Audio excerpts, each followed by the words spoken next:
जय माता दी दोस्तों, मैं सुजीत एस्ट्रो आपका अपने चैनल पर स्वागत करता हूँ। जैसा कि मैंने लास्ट वीडियो में आपसे चर्चा किया था राहु के बारे में और कहा था कि अगला वीडियो मैं राहु पे ही बनाऊंगा,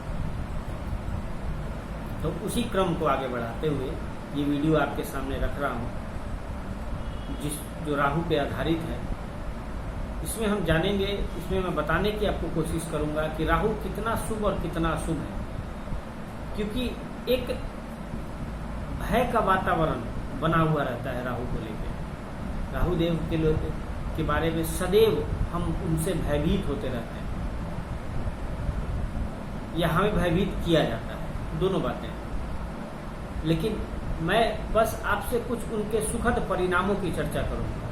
उनके निगेटिव जो बातें आप जानते हैं उनको एक दरकिनार रख दीजिए और एक सुखद बातें हम करेंगे। वो कितना फल, शुभ फल प्रदाता है, ये हम जानेंगे और वो कितना हमसे जुड़े हुए हैं जिंदगी से, हमारे लाइफ में कितना जुड़ाव है। दोस्तों, राहु देव के बारे में तो आप जानते ही हैं कि वो जब अमृतपान हुआ था, तो जब श्री हरि विष्णु ने चक्र से अलग उनके सिर को अलग किया था उस राक्षस के, तो सिर जो है वो राहु था और नीचे का पार्ट केतु था।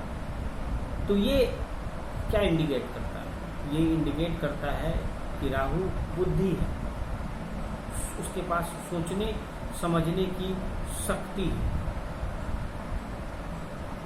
ये पहला इंडिकेशन है। दूसरी बात, आजकल के परिवेश में जिस जिंदगी को हम जी रहे हैं, इसमें अगर हमें सबसे ज्यादा जरूरत है तो वो राहु देव के सपोर्ट की है, क्योंकि जितनी जल्दी और जितना ज्यादा वो दे सकते हैं, कोई नहीं दे सकता। आप राहु देव को पहले समझे। राहु देव क्या है? राहु देव जिस भी भाव में बैठते हैं, उस भाव के प्रति आपकी जिज्ञासा को, आपकी उत्सुकता को बढ़ा देते हैं, इंक्रीज कर देते हैं। एकादश में बैठेंगे तो बहुत ज्यादा पैसा कमाने की इच्छा को बढ़ाएंगे। एकादश से बैठेंगे, पंचम को देखेंगे तो वो आप अपने दिमाग को उस जिस भाव में बैठे हैं, उस भाव के प्रति जो आपकी मतलब एक चाहत है, उस चाहत को वो बढ़ा देते हैं और आप अपना दिमाग उसी को पाने में लगाते हैं। ये है राहु। वो आप बस आपकी इंटेंसिटी नहीं कहूंगा, आपकी जो रिक्वायरमेंट, आपकी जो चाहत है उसको इंक्रीज करते हैं। तो जरूरत है तो आपको अपने विल पावर से उस चाहत को थोड़ा मिनिमाइज करके रखें, फिर आप कंट्रोल कर लेंगे और उसको एक सही दिशा में लगा। आज कल जो हमारा परिवेश है, हम सुबह उठते हैं और चाय पीते हैं कांच के ग्लास में। वो कांच क्या है? राहु तो है। आपका मोबाइल इंस्ट्रूमेंट क्या है? राहु तो है। जितनी भी नशीली चीजें हैं, राहु तो है। तो आप उससे इतना जुड़े हुए हैं कि आप चाह के भी उससे अलग नहीं कर पाएंगे।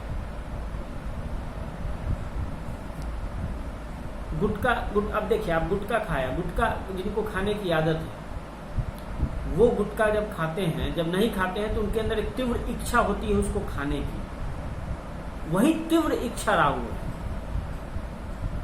इसलिए मैंने आपको एग्जांपल दिया है। वो तीव्र इच्छा जो आपकी जो इसको कहते हैं कि मुझे ललक है, मुझे एक जो है सो कि खाने की जो इच्छा उत्पन्न हुई है आपके अंदर से, वो राहु ही तो है। वही इच्छा राहु है। बस उसी को आप कंपेयर कर ले कि हाँ, जिस भाव में आपकी जन्मपत्री के जिस भाव में भी बैठा हो, उस भाव की जो इच्छाएं हैं, जो उसका बेसिक, उस भाव से जिस चीज को हम देखते हैं, उन चीजों को वो इंक्रीज कर देता है, उसको पाने की ललक बढ़ा देता है। यही राहु। इससे आपको भयभीत नहीं होना है, आपको इनको खुश करना है। इस कलयुग में इनको खुश करके चलिए, सब कुछ मिलेगा। राहु तीसरे, छठे और 11वें एकादश भाव में बलवान होते हैं। अगर शुभ ग्रहों से दृष्ट हो गया तो योगकारी भी हो जाता है, लंबी आयु प्रदान करते हैं, धन के लिए भी अच्छा है। छठे में शत्रुहंता है, शत्रुओं पर आप सदैव भारी पड़िएगा। अगर जिसके छठे भाव में जब राहु बैठा हो वो सदैव ही शत्रुओं पर भारी पड़ेगा, इसलिए उनको मतलब शत्रु के लिए काल है वो।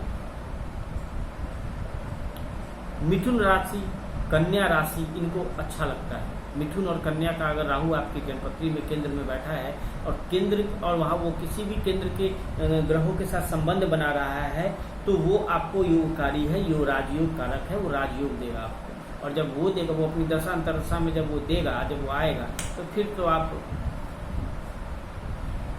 हो गया आपका। जब भी राहु त्रिकोण में बैठे और त्रिकोण में बैठ के केंद्र के किसी के ग्रह के साथ अपना संबंध बना ले तो ऐसा राहु भी प्रबल राजयोग देता है।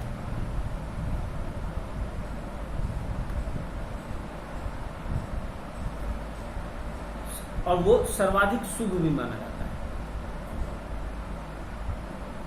राहु अगर द्वितेश के साथ, धनेश या एकादश के साथ केंद्र या त्रिकोण में कहीं बैठ जाए तो ऐसा, और उस पर गुरु की दृष्टि हो तो ऐसा राहु जो है अपनी दशा में जातक को धनवान बना देता है। राहु शुभ स्थान पे शुभ ग्रह से अगर दृष्ट हो तो ऐसा राहु इंसान को हर प्रकार के सुख सुविधा प्रदान करते हैं। ये चीजें पॉजिटिविटी है इनकी। लेकिन आपको जो बताया जाता है वो निगेटिविटी है। हाँ, मैं एक चीज इसमें जरूर ऐड करूंगा आपको कि एक भ्रम की स्थिति तो ये बनाते हैं, इसमें कहीं से दो राय नहीं होता। किसी भी जातक की जन्मपत्री में अगर पंचम भाव में राहु बैठा है और अगर वो राहु जो है सो मतलब किसी अच्छे संबंध को नहीं बना रहा तो इतना जान लीजिए कि उस इंसान का दिमाग जो है सो अपने वे से हट के सोचता है। मतलब जो सीधा सोचता है लोग, उससे वो अलग हट के सोचता है। तो आपको जरूरत है कि वो अलग सोच को सही दिशा देने की, तो वो खुद सही दिशा में सोचेगा, वो सही दिशा में चलना शुरू करेगा और एक अच्छा सक्सेस में फुल व्यक्ति हो जाएगा। क्योंकि जो सोच है उसकी वो टेढ़ी है, और टेढ़ी सोच को आपको सीधे, टेढ़ी सोच को टेढ़ी चीजें दे देना है, टेक्निकल चीजों में घुसा दीजिए।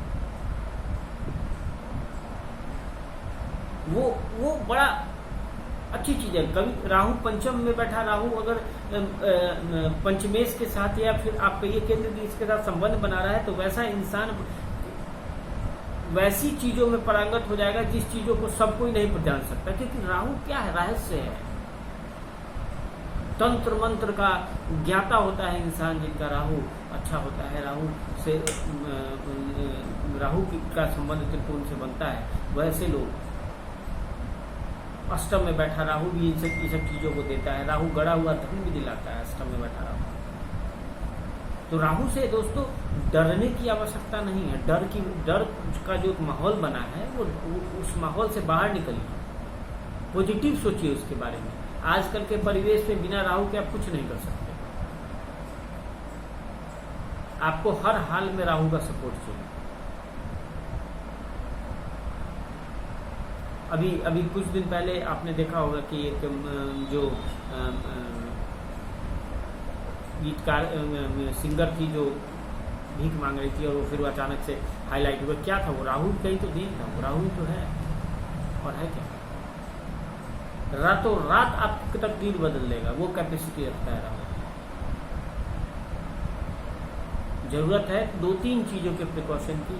मन को संयमित रखें, दिमाग को जो आपका टेढ़ी सोच है उसको सही दिशा दें, अपने आप वो आपको सही रिजल्ट देना शुरू करेगा। आपको रिजल्ट अपने आप सही मिलना शुरू हो जाएगा। ये है राहु दोस्तों। इसलिए मैं हमेशा कहता हूं कि राहु से डरिए मत। ऐसा लाभ आपको दे के चला जाएगा कि आपने कभी सोचा नहीं। नौकर को राजा और राजा को नौकर दोनों बनाने की क्षमता रखते हैं। जरूरत है तो सही दिशा में चलने की, सही दिशा में उस चीज को लगाने की। जैसा मैंने आपको कहा कि हाँ, डिजायर है आपका राहु, जिस चीज को आप अचीव करने, जिस भाव में बैठेंगे उस चीज को अचीव करने के लिए आपकी लुप्तता को बढ़ा देंगे, इंक्रीज कर देंगे, डबल ट्रिपल कर देंगे। राजनीति का कारक है राहु, तो वो चीजें जो हैं सो आपको उन चीजों पे ध्यान रखना है, उन चीजों को के बारे में ख्याल रखना है कि हाँ, हमारी अगर इस जन्मपत्री के इस भाव में राहु बैठा है तो उस चीज के प्रति हमारी उत्सुकता को बढ़ाएगा, तो हम थोड़ा कंट्रोल करके चलें। और कुछ डरने की जरूरत नहीं है, डरे नहीं आप, भय को अपने मन से निकाल दें और राहु को शांत नहीं कीजिए, राहु को प्रसन्न कीजिए, राहुदेव को प्रसन्न कीजिए, शांत नहीं कीजिए।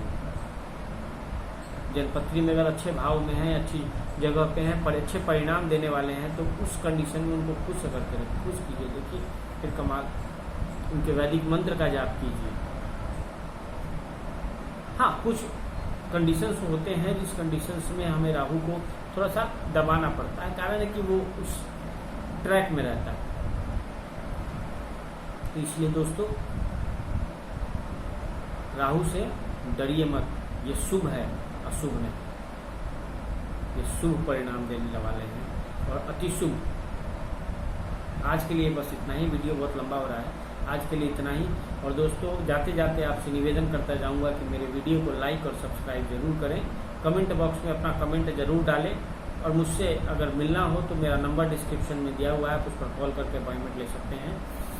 आज अगली वीडियो में फिर किसी चीज़ के बारे में, फिर किसी ग्रह के बारे में बात करेंगे, कुछ नया लेके बात करेंगे। आज के लिए इतना ही। जय श्री राम।